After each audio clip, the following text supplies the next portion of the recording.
Punto cero. Bienvenidos, ya está aquí. Oh, ya está aquí. Tiempo para compartir. Bienvenidos a Tiempo para compartir.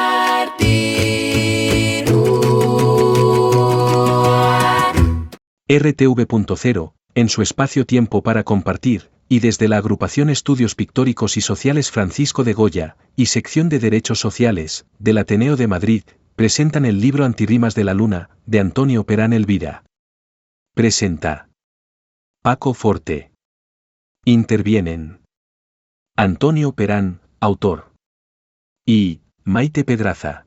Muy buenas tardes, señoras, señores, asociados al Ateneo o no, invitaros todos a este acto que la agrupación Francisco de Goya organiza, no sé si decir que en honor a don Antonio o es don Antonio quien hace honor a don Francisco de Goya.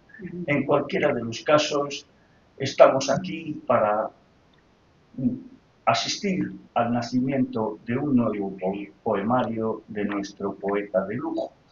Y digo nuestro poeta de lujo porque en la biblioteca ya hay, que yo cuente, 7 poemarios de don Antonio Perán Elvira y creo que todos han sido presentados por la agrupación Francisco de Goya.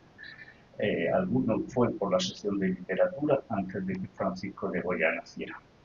En cualquiera de los casos, don Antonio, socio del Ateneo de hace ya bastante tiempo, tiene por honor el que siempre que escribe, da a luz un nuevo libro, pues lo presenta en su casa, en la docta casa, nuestra docta casa, el Ateneo de Madrid. Y por eso estamos hoy aquí. Hoy presentamos, como he dicho en mi correo de invitación, el libro, el poemario Antirrimas de la Luna. Pero antes de llegar a Antirrimas de la Luna, vamos a decir que quién es don Antonio Perán Elvira, aunque muchos de ustedes, por otros actos, ya lo conocen. Don Antonio Perán, pues proveniente de Lorca, tiene que acabar en los colegios de la ONCE, porque se queda ciego a los 8 años por un problema de meningitis y pues no sabemos qué habría sido de nuestras vidas, de la suya y de la mía. Igual no nos conoceríamos de no haber tenido la desgracia o la suerte de quedarnos ciegos. Cada cual piénselo como quiera. Lo cierto es que don Antonio en los colegios de la ONCE estudia, hace el bachiller, va a trabajar a Las Palmas de Mallorca, a la isla de la Palma de Mallorca, y luego de ahí, allí empieza a estudiar Derecho y de ahí salta a Barcelona por traslado laboral. En Barcelona termina la carrera y ya en el año 83 aprueba unas oposiciones para ser técnico superior. En concreto, acabó siendo el primer secretario general de la ONCE que no era ciego. Hasta entonces todos los secretarios generales de la ONCE los nombraba o los había nombrado el gobierno y eran personas que tenían su vista bien. Don Antonio fue el primer secretario general. Su conocimiento del derecho se lo permitía, que no tenía vista. Y desde ahí hasta 2000, pues sigue ocupando cargos directivos en la ONCE, principalmente el de secretario general y el de jefe de personal. Después pasa a los servicios jurídicos de una empresa que había creado la ONCE, de un consorcio de empresas que había creado la empresa, la ONCE, que entonces se llamaba, si no recuerdo mal, Onceosa o Apoceosa, algo así. Y allí estuvo hasta 2011, cuando se jubiló. Y mira qué suerte tenemos todos, que cuando se jubila, pues empieza a escribir. Y empieza, bueno, ya había hecho sus pinitos antes, pero empieza, tenemos aquí en la biblioteca, para quien los quiera ver, tenemos 2 libros que son narrativa uno que se llama Una partida de dominó y el otro Escuela de dominó. Y luego, entre sus poemarios, he contado hasta 7 y seguro que me he dejado alguno. Empezamos por Vía Crucis, creo que fue con el que ganó el premio Bifröst de poesía, que no corrija él. Luego viene un diálogo con mi perro Sancho. Luego viene en la mansión de los Céfiros. Creo que me he saltado uno por aquí. No me he saltado ninguno. Luego diálogo entre blanda y firme, diálogo de blanda y firme. Luego un polígono curvilíneo. El año pasado presentamos sonetos del buen morir y hoy presentamos el que ya os he dicho, Antirrimas de la luna. Todos ellos tienen un hilo conductor que dirige el poemario de principio a fin. En el último, Antirrimas de la luna, ahora hablarán quienes le van a usar, a diferencia de, por ejemplo, sonetos del buen morir, que es todo un, podríamos llamar, catálogo de fórmulas de cómo hacer sonetos con ritmo y rimas diferentes en sus distintas y variables, múltiples variables de hacer un soneto con sus distintas rimas y sus distintos ritmos. En el que nos presentan hoy, pues ya veremos que es otra cosa. Yo les voy a decir que hay uno muy cortito que a mí me ha llamado mucho la atención y os lo he puesto en la invitación que os he hecho para abrir boca y para que os animéis a comprar el libro. Dice algo así como las matemáticas cuentan bien y dice algo así como 2 por 2 es luna y 1 más 1 también es luna. Qué bien que cuentas, amor. Bueno, no voy a decir más del libro Rimas, Antirrimas de la luna, porque para eso están quienes nos acompañan en la mesa. Del currículum de don Antonio solo me falta decir que ha sido premio Tiflos de la 11 de poesía, claro. Premio también de una asociación de Colombia, de Caracas, y también ha tenido una mención de honor de otro jurado que ahora no me acuerdo cómo se llama, pero no tiene tanta importancia el jurado. Lo importante es que el premio se lo ha dado a don Antonio. Y creo que con esto, y advirtiendo que quien quiera tener los libros o leer los libros también lo puede leer en la biblioteca, el que presentamos hoy también lo pueden comprar por aquí. Además, me acompañan en la mesa María Teresa Pedraza, que ahora va a introducir el acto. Y, como siempre, cuando don Antonio presenta un libro de poesías, presenta sus poemarios, siempre le gusta tener a quienes le acompañen para leer los poemas. Y por eso está doña Carmen aquí a mi derecha. Así que les dejo con María Pedraza. Buena suerte, que les guste el acto. Goya está enormemente agradecido de que estéis con nosotros y ojalá tengamos muchos libros más de don Antonio el año que viene, y el siguiente, y el siguiente. Creo que me he dejado, Antonio, en el tintero, que también eres director de un programa de radio en Radio Iberoamericana que se llama algo así como La Voz del Poeta. Bueno, pues adelante. Muchas gracias. Muchas gracias, Paco. Y yo poco tengo que introducir en este acto. Deciros que, como bien ha dicho él, estamos encantados de que estéis aquí para el Ateneo, para la agrupación Goya. Es un auténtico honor cuando alguien de la categoría, no solamente profesional, sino humana, de Antonio Perán, quiere, dice, bueno, sí, podríamos presentar el libro. Yo ya me emociono y digo, sí, Antonio, buscamos un momentito y rápido. ¿Por qué? Pues porque, lógicamente, estamos en el Ateneo Científico, Literario y Artístico. Aquí, que os voy a contar la cantidad de literatos que hemos tenido. Yo siempre digo que cuando me siento en alguna de estas butacas, siempre me acuerdo de los antecesores, no solamente los que conocemos, Valle Inclán, Unamuno, Doña Emilia Pardo Bazán. Es decir, estamos en la cuna no solamente de las libertades, según tenemos ahora en la sociedad, estar en un sitio donde hay libertad ya es increíble, ¿no? De libertad y democracia. Pero es que además estamos en el sitio que es el templo de la cultura, de las letras. Claro, llega Antonio Perán y claro, nos da ese soplo de aire fresco. ¿Por qué? Pues porque, como bien ha dicho Paco Fuerte, él va con una continuidad. Yo no creo que sus libros, es mi opinión, sean como una continuidad uno de otro, ¿no? Porque a mí me gustó mucho lo de Perro Sancho, tus diálogos me encantaron, fue algo que me gustó mucho. Y este otro, el último que estamos presentando aquí, Antirrimas de la Luna, es un libro tan increíble. Es un libro que hay que ser, yo creo, que hay que ser muy valiente para escribir un poemario de esta categoría, donde habla del no nacido.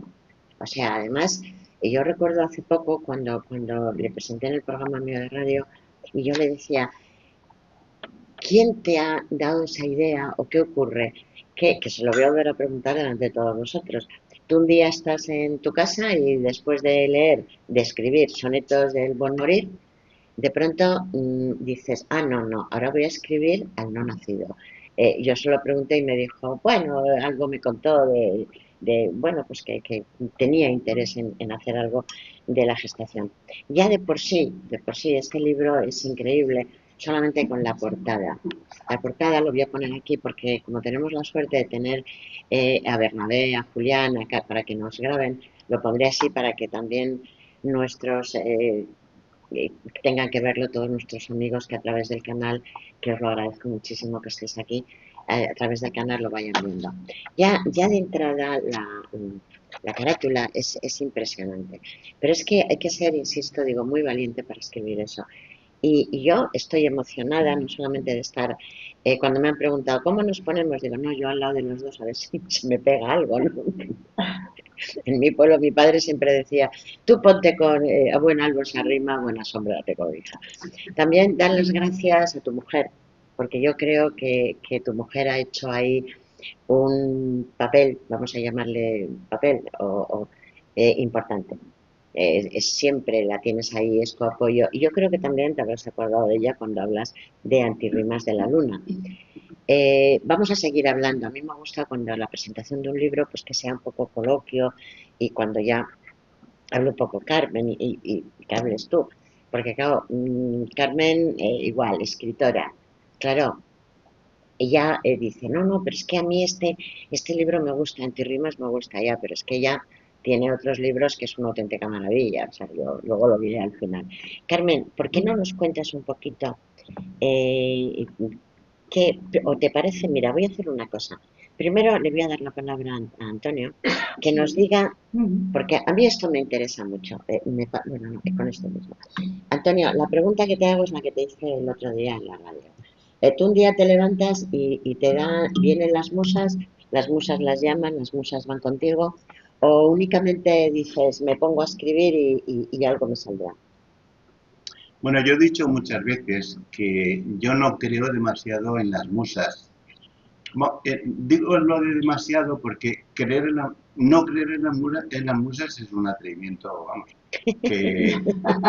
que existen, claro que existen, como las meigas y todos. Habéis las haylas, ¿eh? Claro, y todos lo hemos experimentado. No es lo mismo estar inspirado, que es por las musas, no es lo mismo estar inspirado que no estarlo. O sea, yo tengo la experiencia de algo, sacarlo en 10 minutos, porque tenía las musas allí soplándome en el oído, y eso mismo en otras ocasiones pues sale en 3 días.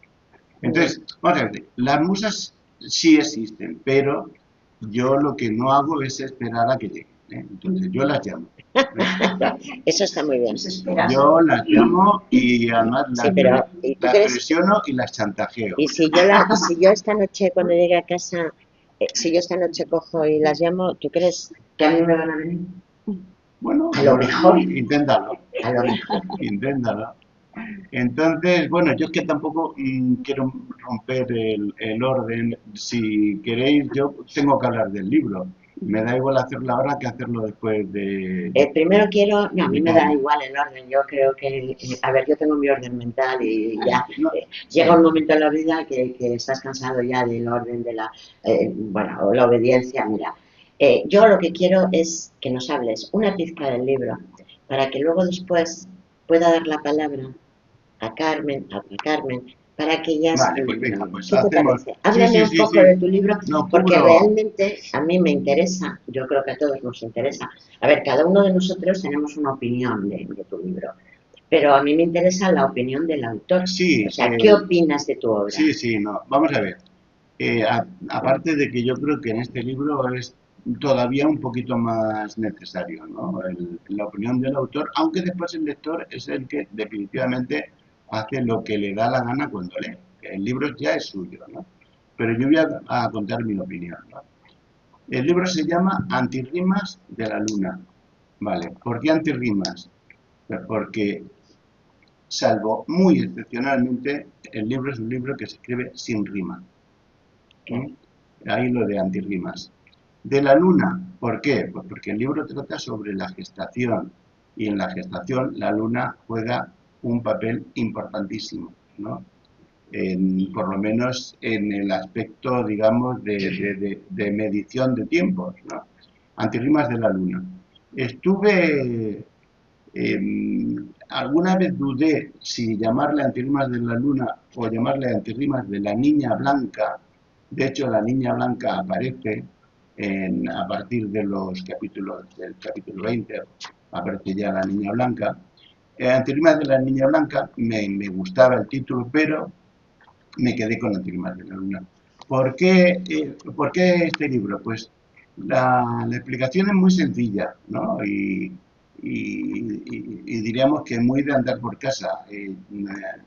Mi consuegra y mi nuera, cuando nació mi última nieta, me dijeron, oye, ¿por qué no le haces un poema a la niña? Y bueno, me puse a pensar y en lugar de un poema salió un libro. Ese es el origen real. Ese es el origen del libro, O ¿no? sea, tú obedeciste. Sí, sí, sí, ¿por qué no? Bien. Vamos a ver, soy muy poco dado a escribir de encargo, ¿eh? No me gusta nada. Tanto sea en concursos como en lo que sea, no me gusta nada. Me gusta escribir a mi aire, ¿no? Y mi aire, pues cada día sopla de una forma. Eso está muy bien. Entonces no me gusta escribir de encargo. En esta ocasión, pues lo hice, salió y salió bastante bien. Bueno, vamos a hablar del libro. El libro trata sobre el proceso gestacional. No sé si será la primera vez en la historia que un libro de poesía trata sobre el proceso gestacional. Seguramente sí, pero esto también es habitual en mis libros. Creo que tengo el honor de haber escrito el primer Vía Crucis de la historia de ese tamaño. Hay algún Vía Crucis, como por ejemplo el de Gerardo Diego, pero no de esa entidad. Tengo el honor de haber escrito un libro didáctico sobre sonetos, bueno, didáctico por lo que enseña, pero es mucho más que didáctico. Un libro, repito, sobre sonetos. Todos mis libros, sobre todo los que lo conocen saben, todos mis libros son distintos, son completamente distintos. Y yo creo que todos gustan o pueden gustar. Me decía Alicia, que está por aquí, me decía un día, Antonio, no sé lo que me pasa, pero siempre el libro que más me gusta es el último que leo. Entonces, bueno, todos los libros tienen algo.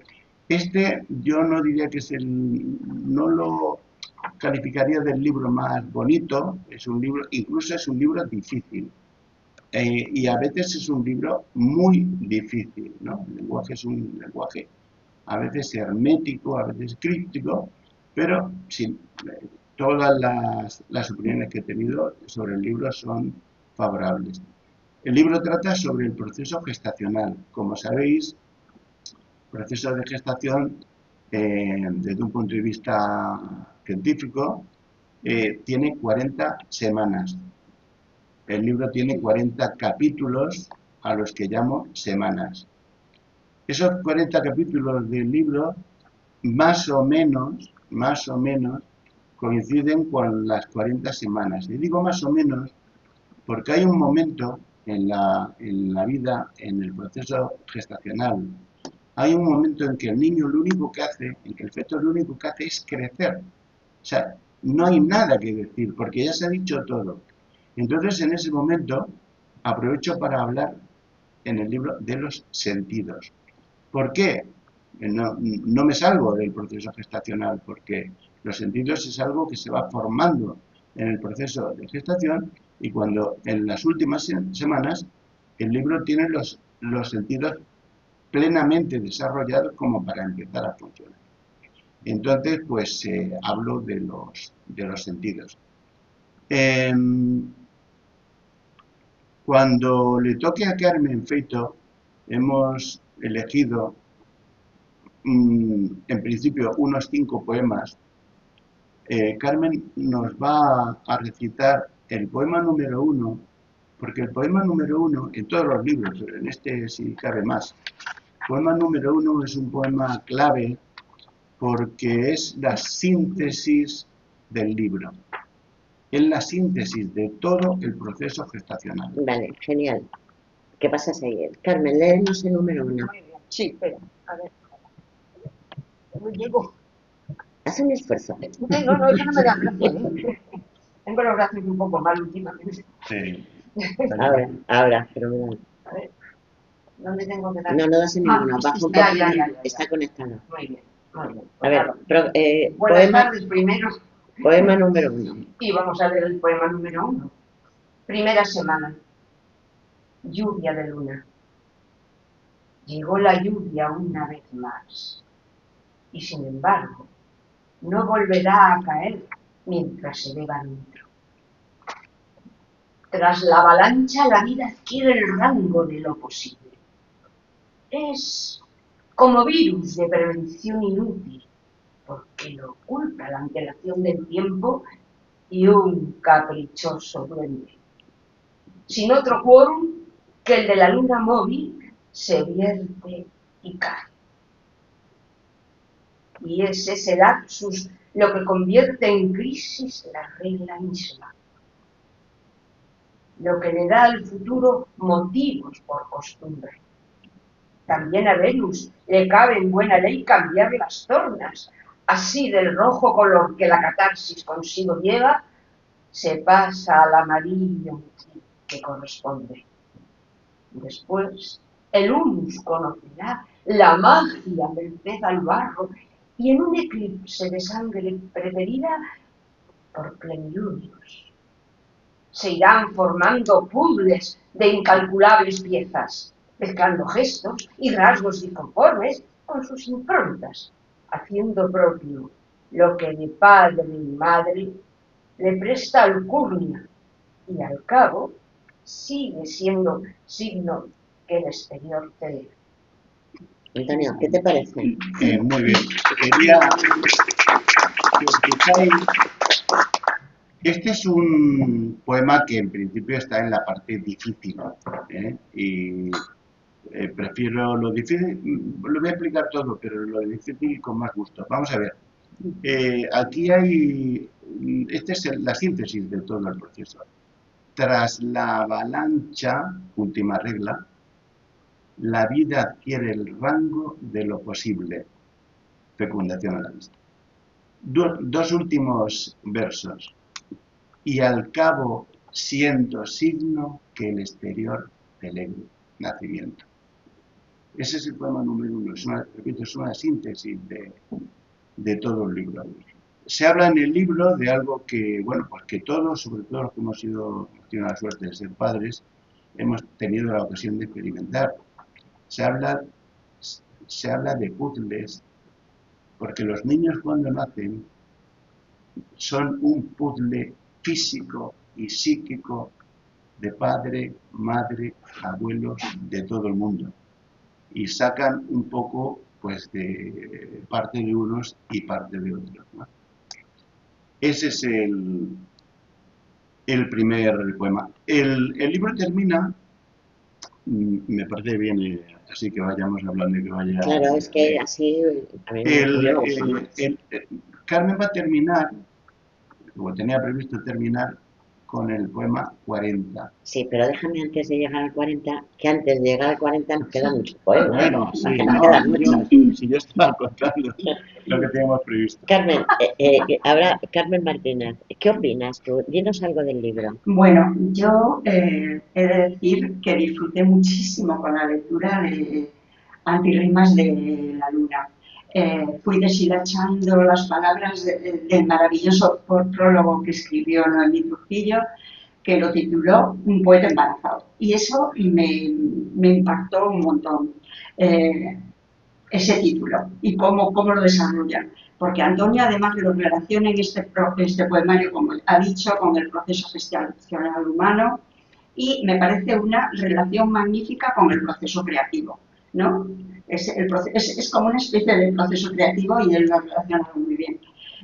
Pues las 40 semanas que dijo Antonio de gestación, en que esa explosión de sentimientos desconocidos, que mientras el nasciturus, todos el nasciturus que hemos sido todos, sin tener esa conciencia todavía, no recordamos esa percepción. Con lo cual, leer este poemario te lleva como a revivir lo que no hemos vivido, con una sutileza y una sensibilidad típica de Antonio, lo denomina los capítulos semanas y vuelvo a recurrir a lo que han dicho, ¿no? Que ese ser humano, ese niño o niña, es un puzzle de sus padres. Y yo diría que es el puzzle perfecto. O sea, es un caos que es la creación con la armonía de crear un ser que es un puzzle perfecto. Y bueno, pues decir que a mi entender es un homenaje también a la mujer, como bien dijiste a Paqui o a cualquier mujer, ¿no? A la mujer que somos. Es el anhelo de una reflexión profunda, que yo diría también ese ansia, ¿no? de meterse metafísicamente en la vida, ¿no? En la creación de la vida. En esa gestación propia, Antonio camina hacia su propia introspección, hasta llegar a ese vientre, a ese útero materno, desde su individualidad, desde el origen de las percepciones humanas y de los sentidos, y es una trascendencia en un acto que es de una trascendencia universal. O sea que me parece maravilloso. Y cómo se gestan los órganos en las primeras semanas de gestación embrionaria, lo expresa maravillosamente en la 13ª semana, que es el esbozo de la cara de la luna. Que si quieres... sí, ahora, no te paso ahora. No. Antonio, todo lo que ha dicho Carmen realmente es así. O sea, la gestación es un puzzle. Además, todos los que somos padres y madres, en este caso, que hemos estado embarazadas, pues sabemos muy bien. Y sí que es cierto que a veces la embarazada queremos hablar con los niños, poner la manita en la tripa, hijo mío, y tal. Tú, sin embargo, ¿con qué sensibilidad eres capaz de hablar de todas estas cosas? Sígueme contando cosas de estas. Sí, bueno, de hecho, lo de la manita en la tripa, en algún sitio se dice, es un desarrollo meticuloso. Tengo que decir aquí, porque es de bien nacido ser agradecidos. Yo de esto pues tenía una idea muy relativa, ¿no? Entonces, evidentemente, para escribir un libro lo que tienes que hacer es formarte e informarte, ¿no? Y entonces pues me hice con una página de internet que relata el proceso de gestación semana a semana y meticulosamente. Y entonces, pues a mí eso me iba sirviendo, según lo que yo iba leyendo, para construir las semanas, ¿no? Y por eso decía antes que, claro, llega un momento, a partir de la semana 35, 36, en que el niño, que es que realmente ya lo único que le queda es engordar, es crecer, engordar y crecer. Y entonces ahí ya dije, pues vamos a, que esto hay que rellenarlo de otra manera, y entonces fue cuando dediqué varios capítulos a los sentidos. Y tengo que decir que estoy muy contento de haberlo hecho, porque hay algún capítulo de estos muy conseguido, y sobre todo porque yo creo que van a ser de los capítulos de las semanas, de los poemas, que más van a llegar porque más y mejor se van a entender, ¿no? Carmen, léenos otro poema. Sí, el 11. El 11. El 11, sí. La verdad es que yo cuando cogí el libro, cuando me lo mandó, me dije, no, anticlimas, claro, efectivamente, no tiene climas, es muy difícil. Léenos el 11. Sí, el 11. 11ª semana. Recatos de Calipso. Por ese ser que empieza a revivir, por el pudor de su incomodidad, por su salud. En un striptease de ninfas, a Calipso le van los peclos largos, que canten las faldas por abajo, cubran los muslos rosados, y en el orden no quepa ya reposo.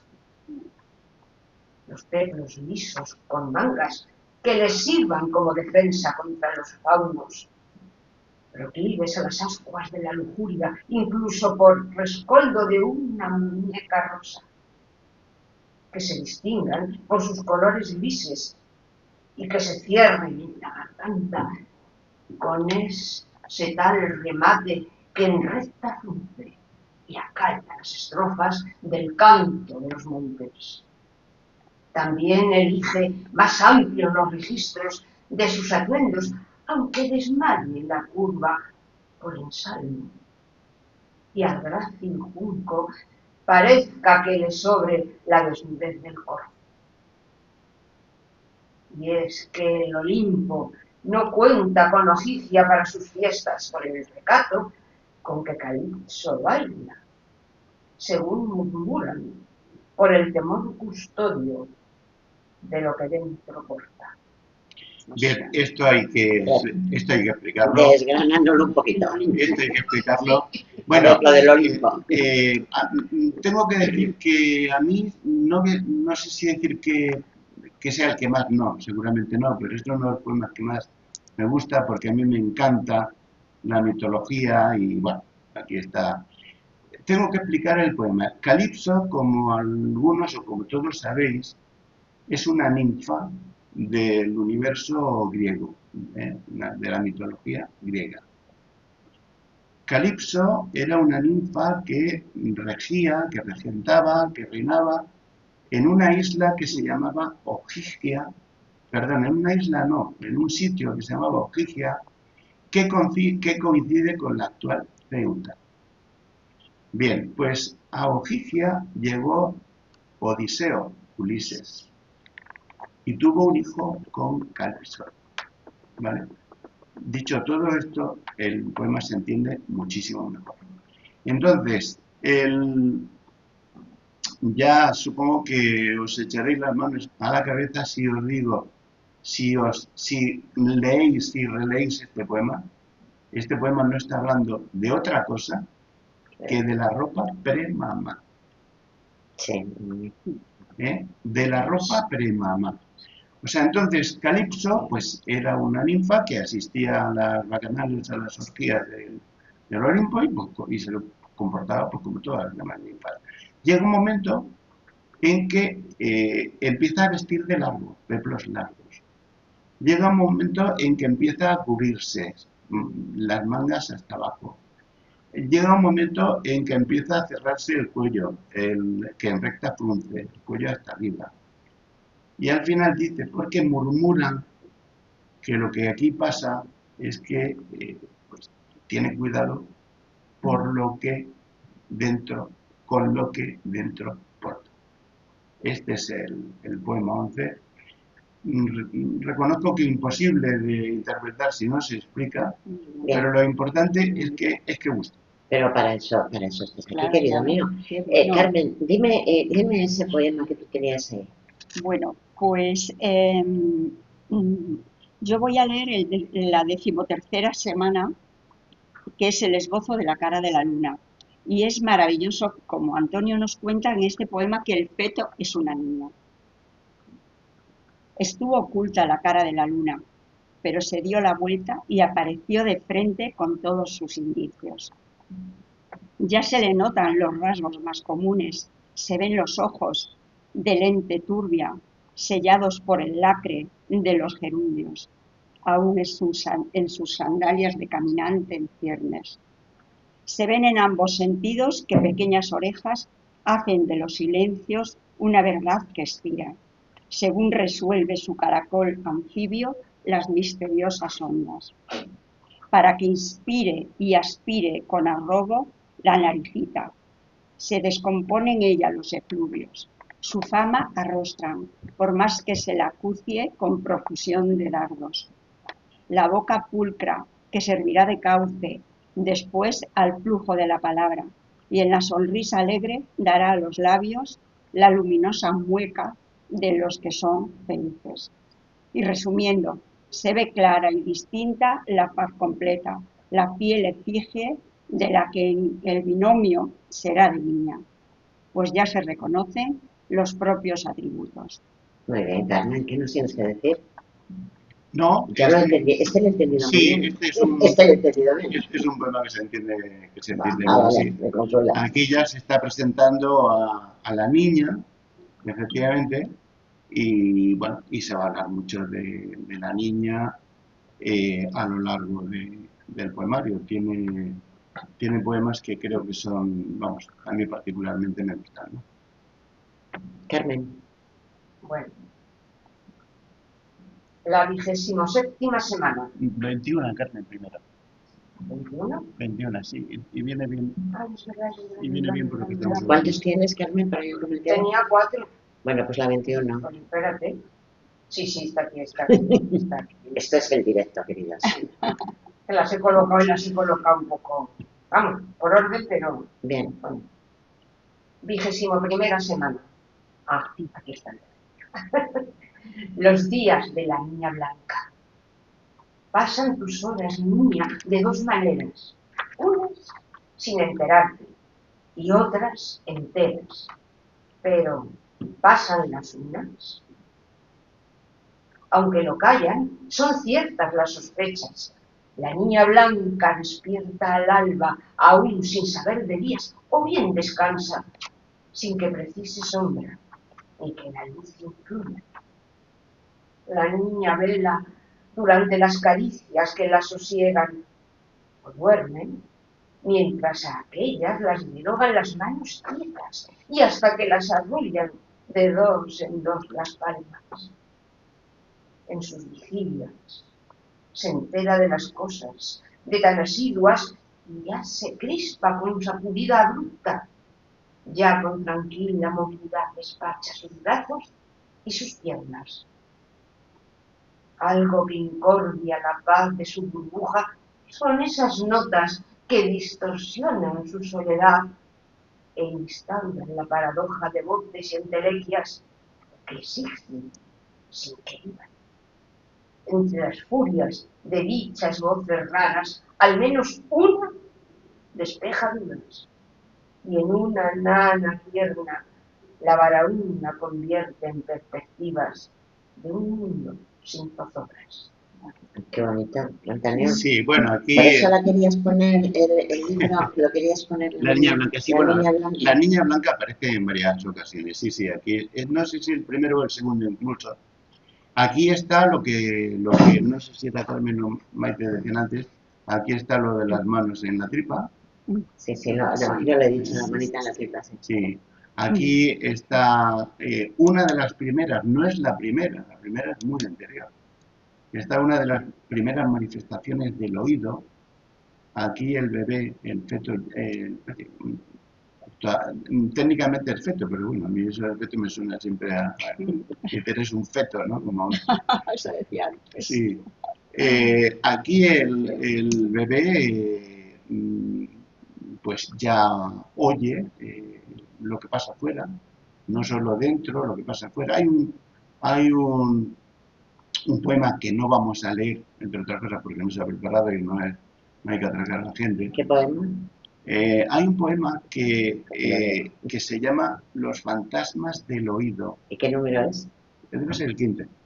Y aquí esto de los fantasmas, siempre hemos hablado de fantasmas como de algo que se ve. No, perdón. Se puede ser fantasma de algo que se escucha. Bueno, los fantasmas del oído hablan de cuando se empieza a despertar el oído en el bebé, pero no sabe qué es, no sabe a qué corresponde. Y yo juego aquí a suponer, estoy bastante convencido de eso, juego a suponer que ese no saber lo que oye al niño le produce miedo. Quizá. Yo creo que los bebés, bueno, lo hemos visto todos, lo hemos vivido todos, los bebés nacen con miedo y dices, ¿cómo puede tener miedo si no sabe lo que es el miedo, si no sabe a qué temer, ¿no? Pues una de las primeras cosas que seguro que le produjo miedo es la resonancia acústica que percibe cuando está dentro, de las voces de fuera que deben de escucharse como no sé, como grillos en una cacerola, y eso le debe de producir miedo. Y eso son lo que yo llamo en un poema los fantasmas del oído. Antonio está diciendo la 15ª semana, fantasmas del oído. Yo, como soy muy atrevida, dice, no se lee, pues yo cojo y lo leo. Voy para ello. Dice, es algo más que simple vibración, algo real, que llena de inquietud porque se ignora. Suspiros sois y no resuellos bruscos en este túnel, en el que fuelles titánicos irrumpen y se pronuncian con el acento negro que tanto la perturba. Quizá el miedo proceda de esa tenue señal que escucha y que en la casa que la guarece y nutre parece rara y horizonda balumba de misteriosos ecos. Tan solo voces sin inflexión perversa, desde el susurro de los secretos al diapasón que infunde tensión al habla. Tan solo voces, aunque no sepa que lo son. Como se estrecha la niña por su celda, algo le impele para que luce los miembros de sus cercos y luego vaya por fuera de sus topes constantemente en fuga. En el anuncio que da razón al vulgo sobre el dictamen de cómo pujan tamaños y relieves en sus caderas y cómo se desplazan y emulan a las islas. Vale. Muy bien. ¿Te has visto? Verdaderamente es que tiene razón el niño. Oye, no nos engañemos, por eso últimamente cuando ya la maternidad está tan... se les dice a las embarazadas que tengan que oír música clásica, en fin, todo, o sea que realmente el niño sí despierta, como tú has dicho en este poema, Las fantasmas del oído, Antonio. Muy bien. Carmen, siguiente. Bueno, vamos a la 27ª semana. Una cabeza de terciopelo, que entre las manos quepa como si fuesen sus hemisferios, regida por los huecos de sus mitades. Como de tenis, en esa bola mágica, como de tenis, la pelusilla que en parte la recubre. Diga tu cara si a salvo de las cejas me equivocase en algo. En las pestañas, quizás, tan diminutas, que se dispensan por otro lado, como de tenis, digo, pero con gracia, más propia de los ángeles, no sé si por el pelo. Si fuera así, que sepa tu cabeza que todavía, y hasta que nazcas, aún ha de poblarse con rizos nuevos que le darán el aire que exhibirá por fin, que considere que es una simple prueba de un retratista, conciliadora del gen y del objetivo, que no la frustre. Servir de maniquí, pues no llegó la hora. Como durazno más bien, por lo que pesa, y desde luego, por ese corte que luce su cabello, tan de la hierba del campo de deporte, donde se juega el tenis. Muy bien. La niña nos juega el tenis, Alfonso. Antonio. No, Se está jugando al tenis. está hablando de la cabeza, como dice el título, y entonces estoy comparando la cabeza con la pelusilla que tiene a una pelota de tenis y en la última parte del poema con un durazno o melocotón que tiene ese pelillo parecido, ¿no? Y nada, creo que este es un poema que se entiende bien. Es muy bonita. Carmen, léenos tu otro. Bueno, Sabes pues yo- lo que es el melocotón porque eres de sí. Lorca, claro. Y el durazno también, claro. Bueno, pues yo voy a leer la 35ª semana, que es la creación del tacto. Me llamó mucho la atención. Es tan cercano que dudas si te sirve de fundamento o si le sirves tú para que exista. La apoteosis a punto de llegar al paroxismo y mientras tú debruces a las puertas de tu destino donde las sensaciones te están haciendo guiños. Primeramente, notas al deslizarte tu cuerpo tibio, saliendo indemne de la presión de dentro, como narciso brotando desenvuelto de sus profundos rizos. Después, las manos que te recogen blandas, aún del limbo, y te encaminan por el azul del aire al del oxígeno, dando lugar al llanto y en él al regocijo. Te ponen luego sobre colinas blancas, con tanto mimo que entre sus valles encajan tus excesos, como medidos, y todo lo que pasa parece estar previsto. Por eso toca que pongas tus pucheros en sus hornillos y que con besos derritas los panales de cada pico para que estén sus mieles con ellos y contigo. Muy bien, Carmen. Sí. Aquí hay un par de enfermeras, creo que entenderán mejor que nadie este poema. Sí, porque este poema describe lo que es el momento mismo del parto. El momento mismo del parto. Habla de cuando está atravesando el canal del parto, de cuando lo recogen pues unas manos blancas, de la enfermera o de quien sea, de cuando lo ponen sobre los pechos de la madre, colinas blancas, ya lo decía Neruda, de cuando se engancha a los pezones, cuando habla de los picos. Es un poema, creo que es un poema bonito. ¿Y por qué, Antonio, yo esta pregunta? A mí me encanta, ¿eh? Y además que sea una niña, como mujer me alaba. Pero ¿por qué elegiste niña y no niña? Pues porque, como he dicho al principio, este libro está dedicado a mi última nieta. A tu última nieta. ¿Tienes nietos? Sí. Pues tendrás que hacer otro. Digo yo. Claro, aquí estamos en una igualdad. Yo en la igualdad. El que quiera que se cambie de sexo. Qué complicación, por Sí, Dios. eso es tan difícil ahora, ¿eh? Claro. A mí me impresionó mucho este otro, que es Dormir y sueños. La niña se estremece conforme duermen.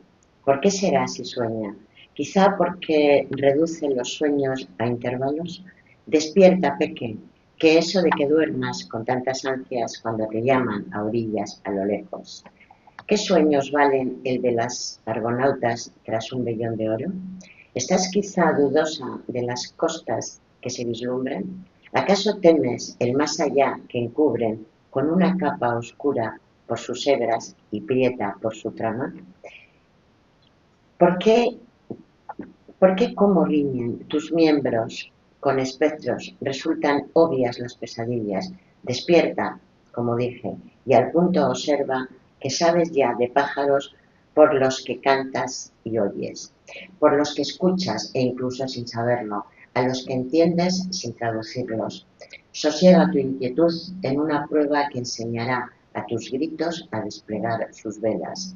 Y te confirmo que no tendrás más premio ni más castigo que el de la vida. La vida que, por cierto, tendrá sus prórrogas según si entonces hallas la voz que te las narre. Quizá cuando las narras estás acordándote de ti como abuelo. ¿Eh? Que cuando hablas de narrar estás acordándote de ti como bueno, abuelo. En todos mis poemarios siempre hay, digamos que alguna que otra frase que intenta ser trascendental.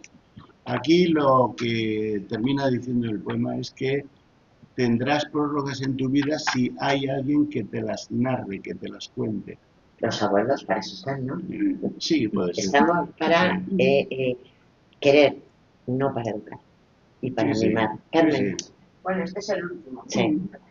Oye, fíjate sin saberlo cómo lo adivinamos. Es como habéis las ailas.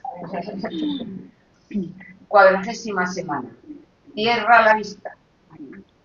¿Por qué presumes tanto si tanto necesitas? ¿Acaso por la luz que existe por los ojos? Llegó tu turno. Ya cuentan una más. ¿Eso que notas? Se llama luz. Y tal como la sientes, se llama ver. Y son los ojos eso con lo que ves ahora. No me es ajeno que pide ser oída también la piel, pero quizás se deban más al tacto sus sensaciones por el confuso modo que tienen de explicarse. Eso que es, digamos, que son cosas, y es el color los que las hace distintas entre sí. Así la forma, y en la igualdad el rasgo que se te escapa aún. Según observa, eso que es ver o vista, viene de fuera, se mete en ti, por medio de los ojos, y en tu interior dibuja, como verás, las cosas que te dicen, y que en un conjunto componen ese mundo del que eres parte. Cuando oscurezca, apóyate en la luna y en tus restantes sentidos, si es que quieres seguir contando objetos. Qué bonita, qué bonita. Bueno, nosotros aquí en el Ateneo, porque vamos a seguir evidentemente hablando de tu libro, nosotros, a mí me gusta mucho, además estamos en la Casa de la Libertad, de la Cultura, donde podemos hacer un coloquio de los que las personas que nos acompañan pueden preguntar, o incluso se me ocurre que pueden leer un poema, el que queramos. Tenemos con nosotros a un gran poeta que es Antonino Nieto. Antonino, muchas gracias por estar. De verdad que te lo agradezco. ¿Te atreves y nos lees algo? Yo lo he hecho y no soy poeta, imagínate. Imagínate. Es que los poetas somos menos atrevidos. Yo creo que sí, yo no, yo me he dicho así, pues lo hago. Fíjate, no te doy ni a elegir, mira. Cógete un libro, pero te tienes que poner un poquito ahí porque nos están grabando ahí. Ahí, justo ahí. El que tú veas. Utiliza si quieres este micrófono.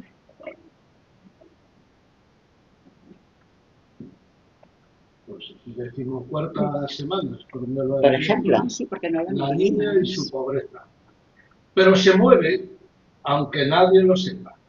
Pende de un hilo que la alimenta y le gustan sus labios.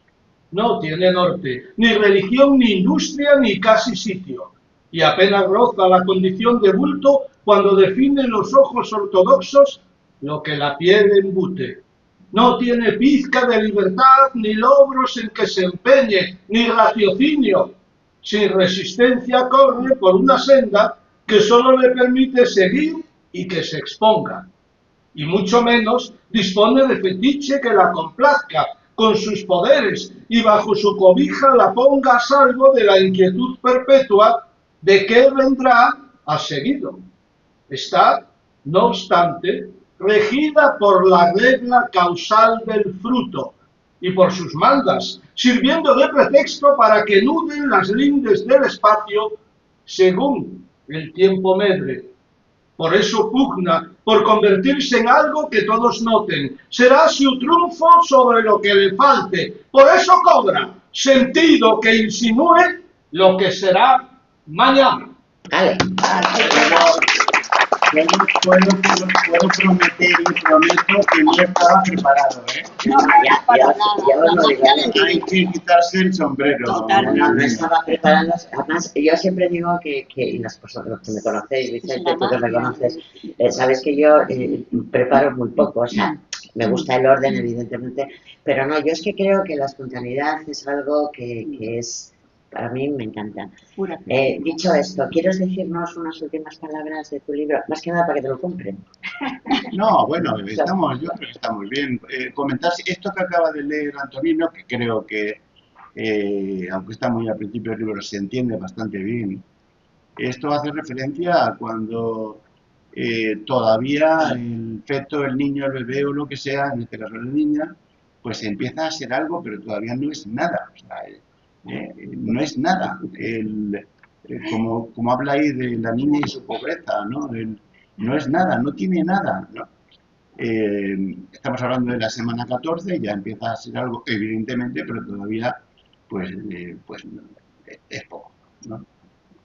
Y del libro, yo creo que el libro estamos hablando de lo mejor que puede, estamos diciendo lo mejor que podemos decir. Una Que es, maravilla.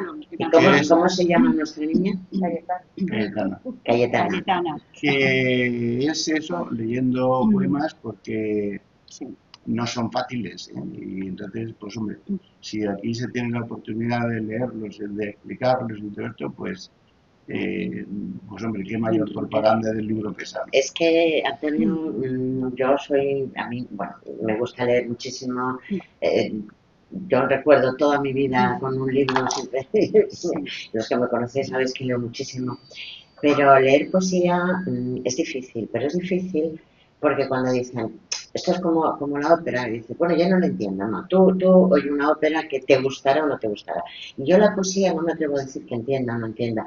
Yo sé que hay poesías que me llegan y que no, otras que no me llegan. Entonces yo, este libro a mí me ha gustado, ya no solo por el tema de la gestación, que bueno, ya es interesante, ha sido valiente al hacerlo, pero a mí hay poemas que me han gustado. Y sinceramente yo creo que a todos nos está gustando. ¿Alguno más queréis leer algo? Es otra dimensión.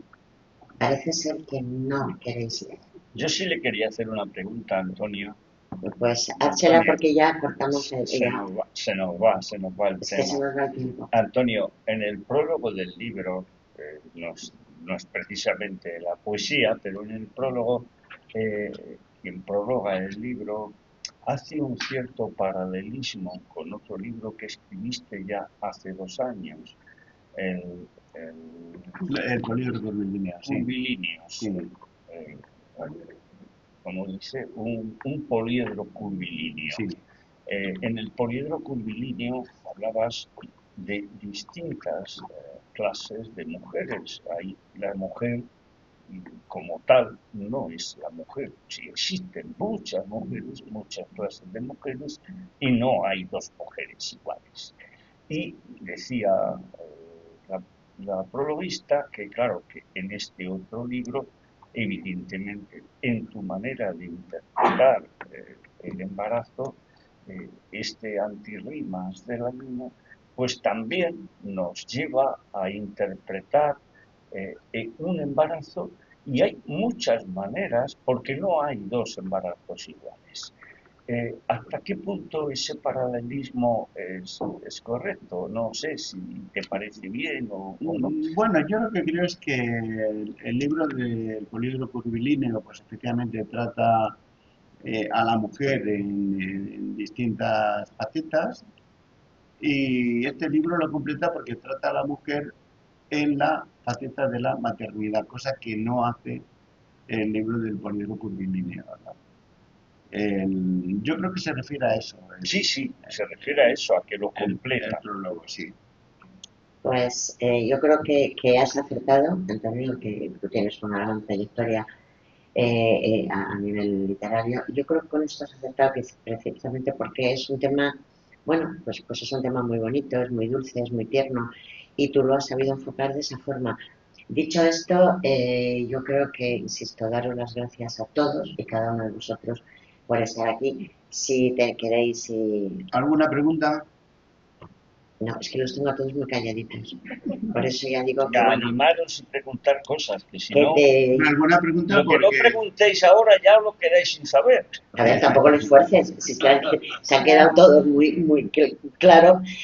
Yo insisto, deciros que para mí ha sido un honor poder presentar esta mesa. Dar las gracias, evidentemente, a Carmen. Carmen, ¿qué te voy a decir a ti? Bueno, yo quiero dar las gracias a Antonio porque lo que dijo de que un libro, cuando un lector lo tiene en sus manos, lo hace suyo. Y yo lo comparto totalmente, y los libros de Antonio que tengo en mis manos aquí el soneto del buen amor, que como él decía también, que era muy didáctico. Del buen morir. El buen morir, del buen amor. Está como un poco guiño, es un guiño. Sí, mi amiga se estaba refiriendo a que es morir de amor. Sí, eso sí. Qué bonito. Bueno, pues el soneto del buen amor es que es una guía de cómo hacer un soneto. O sea, es lo que decías, Antonio, que es muy didáctico. Sí. Y yo te lo agradezco. Pues Antonio, yo Sí. ahora me queda una pregunta por hacerte. Sí, no, completaría lo de Carmen. ¿Os acordáis que alguien en nuestra literatura escribió aquella famosa obra de El arte de hacer comedias? Sí. ¿Y sabéis quién fue? El Leandro, ¿no? Don señor Félix de Vega Carmen. Ah, sí, el Leandro Fernández. Bueno, Martín, pues pero este otro. libro que acaba de citar Carmen, Los sonetos del buen morir, es todo un ejemplo de cómo hacer sonetos. Por eso Pero sí, ahora estamos hablando de Anticlimas de la Luna. Sí, Que sí, también no, lo haremos estamos hablando de También Anticlimas, queremos como lo ha que- dicho, pues, Yo la pregunta que te haría, Antonio, es, me imagino, como todos los escritores, ya tendrás alguno ya a punto de meter en el horno, ¿no? Como libro no. Como libro no. Como Estoy... poemario, quizá. No, digo como poemario, como libro, como... todavía no. Estoy componiendo, efectivamente, y seguramente pues en un momento determinado empiece a juntar lo que estoy componiendo, pero ahora mismo no tengo esa idea clara de qué va a formar mi octavo libro, ¿no? Pues lo tienes muy claro. Esta noche llaman las musas, te vienen, te inspiran y ya tenemos otro libro. Ya sabes que no me gusta... No las A mí no yo me sí, gusta hacer las eso. espera. yo llamo mucho a las musas. Pues queridos amigos, queridos todos, pues muchísimas gracias y bueno, pues hasta la próxima, el próximo libro de Antonio o cualquier otro. Ahora vamos a tener unos días más de tranquilidad en el sentido de que vamos a descansar un poco. Julio y agosto lo tenemos un poquito más tranquilo. Y bueno, pues hasta el próximo día. Muchas gracias a todos. Julián, Carmen, muchas gracias. Bienvenidos, ya está aquí. Oh, ya está aquí. Tiempo para compartir. Bienvenidos a Tiempo para compartir.